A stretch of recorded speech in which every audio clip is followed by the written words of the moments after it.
Hello viewers, আসসালামু আলাইকুম। Finally চলে আসলাম সিঙ্গাপুরে। এটা হচ্ছে সিঙ্গাপুর এয়ারপোর্ট। আমরা ইমিগ্রেশন আমি আর সোহেল অলরেডি করে ফেলেছি, বাট অবনীকে নিয়ে একটু প্রবলেম হয়েছে। ওই যে সামনে সাদা ইয়েগুলো দেখতেছেন, এটা হচ্ছে ইমিগ্রেশন এরিয়া। এখানে আমাদের দেশের মতো অথবা অন্যান্য ইয়ের মতো ইমিগ্রেশনে কোনো লোক থাকবে না, মানে আপনি আপনারটা পার্সোনালি আপনি আপনারটা মেশিনে আপনি আপনার পাসপোর্ট পাঞ্চ করবেন, ফিঙ্গারপ্রিন্ট দিবেন, আপনি বের হয়ে চলে আসতে পারবেন। এখানে আমাদের মতো এরকম ইমিগ্রেশনে সিল চপ্পর কোনো কিছু মারে না, কোনো ধরনের সিল হবে না, কোনো ধরনের ইয়ে হবে না, জাস্ট মেশিনে আপনি পাসপোর্টটা রিড করে চলে আসবেন।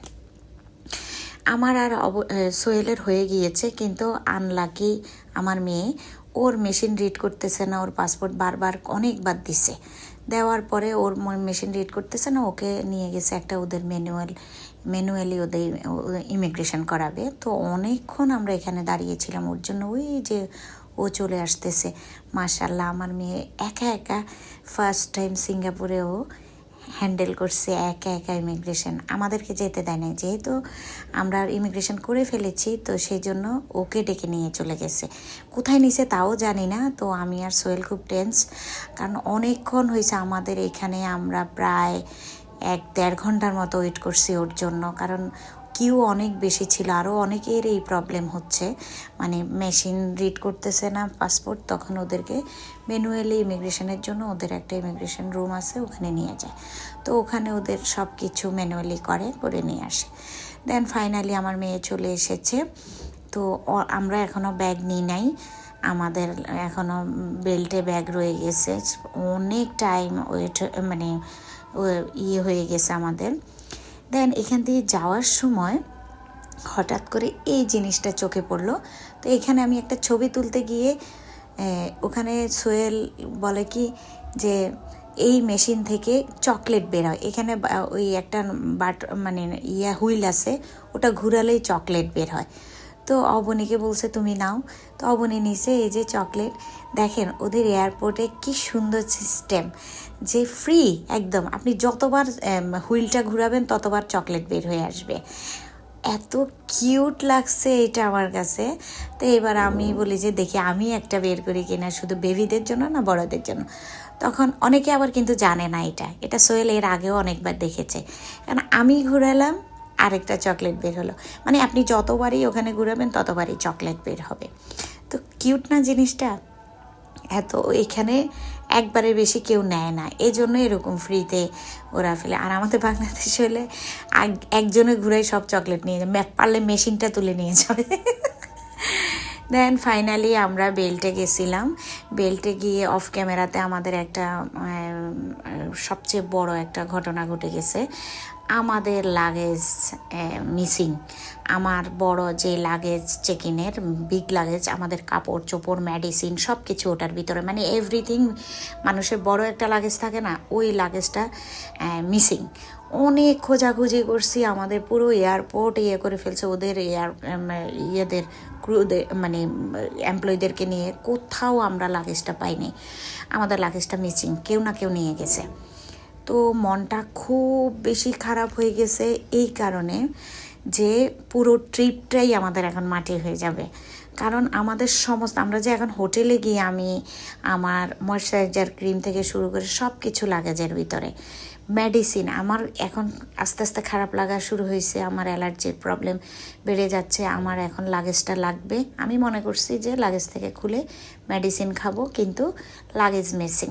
তো মিসিং কমপ্লেন নিছে ওরা, 24 আওয়ার্সের মধ্যে আমাদেরকে একটা আপডেট জানাবে। কিন্তু অবনীর আমার মেজাজ এমন গরম, কারণ আমরা ট্রিপে আসছি, আমরা বেড়াবো, আমাদের কাপড়, হোটেলে গিয়ে যে আমরা ড্রেস পরবো ওইটাও ওই লাগেজে। তো এই ধরনের একটা অপরচুনিটি মানে আমাদের সাথে হবে, অপ্রত্যাশিত কাজ জিনিস আমাদের সাথে হচ্ছে।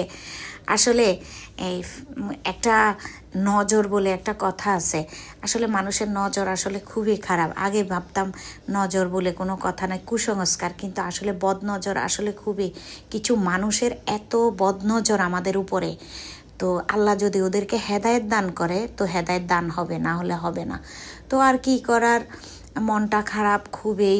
আমার মেয়ের সবচেয়ে, আমার তো হ্যান্ড ক্যারিতে কয়েকটা 2-3টা জামা আছে, কিন্তু অবনীর কিছুই নেই। অবনীর সবগুলো হলো ওর ওই লাগেজে। তো আর কি করার, এখানে থেকে আর কতক্ষণ করব, তো কতক্ষণ বসে থেকে মনটা খারাপ, মানে পুরো ট্রিপের মুডটাই খারাপ হয়ে গেছে।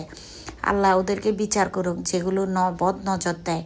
আচ্ছা যাও, শেষ পর্যন্ত তো ওই লাগেজটা ছাড়া আরগুলো কালেক্ট করে এখন আমরা চলে যাব সোজা জুয়েলের দিকে, কারণ আমরা আজকে 2টার আগে এখান থেকে বের হব না।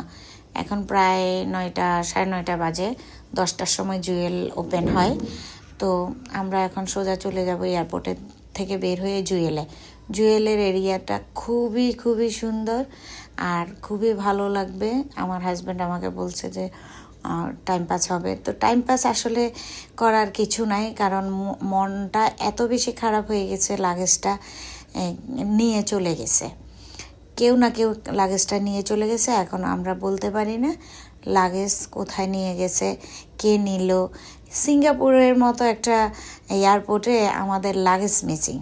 তো সোহেল ধারণা করতেছে আমরা ওই যে চেক ইনে লাস্ট মোমেন্টে আমরা ব্যাগ দিছি, হয়তো আমাদের ব্যাগে কোনো ধরনের হার্মফুল কিছু পাইছে, তো চেক করার জন্য প্যাসেঞ্জার লাগবে না, তো প্যাসেঞ্জার হয়তো তাড়াহুড়ার মধ্যে তো আমাদের অনবোর্ড হয়ে গেছি, আমরা ফ্লাইটে উঠে গেছি, হয়তো লাগেজটা রেখে দিছি, এটা আর পাঠায়নি। আমরা ধারণা এটা করতেছি এটা বাংলাদেশে হয়তো রয়ে গেছে। তার মানে বাংলাদেশে রয়ে গেছে মানে এটা যদি কল্পনায় আসে আমার, তাইলে পুরো ট্রিপটাই তো আমি আর এই লাগেজটা বাংলাদেশ থেকে আর সিঙ্গাপুরে আসবে না, যেহেতু আমরা ব্যাক করব। তো এই জিনিসটা শুনে আমার, আর সিঙ্গাপুরের মতো এমন একটা কান্ট্রি, এখানে আমরা পুরো ট্রিপে ক্লথিংয়ের যে দাম, এদের যে এক্সপেন্সিভ, এদের প্রত্যেকটা জিনিস, ওখানে বোধ হয় না আমরা এখান থেকে কিনে পড়তে পারবো, অত অ্যাবিলিটি আমার নাই। আর এত এক্সপেন্সিভ, মানে এটা কল্পনাও করতে পারি না। তো আর কি করার, বাকি ব্যাগেজগুলো নিয়ে এখন সোজা চলে যাচ্ছি জুয়েলের দিকে। আর কিছু করার নাই, মনটা খুবই খুবই খারাপ। তো আপনারা দোয়া করবেন লাগেজটা যদি পেয়ে যায়, আলহামদুলিল্লাহ। কে নিল, কারা নিল, কোথায় নিল, মিসিং কমপ্লেন দিছে, ওরা 24 আওয়ার্সের মধ্যে আমাদেরকে জানাবে, আপডেট দিবে কোথায়। লাগেজ হয়তো পাবো, কিন্তু আমাদের ট্রিপটা মাটি আর কি। দেন ফাইনালি চলে যাচ্ছি জুয়েলের দিকে। আর এখানে লাগেজ ক্যারি করতে একদমই অসুবিধা নাই, আপনার লাগেজের জন্য আলাদা ক্যাপসুল লিফট আছে, এসকেলেটার আছে, মানে যে কোনো, তারপর বেল্ট আছে, কোনো সমস্যা হয় না। তো দেখা হচ্ছে নেক্সট ব্লগে জুয়েলে। আল্লাহ হাফেজ। এ পর্যন্ত সবাই দোয়া করবেন আমাদের জন্য। Bye bye.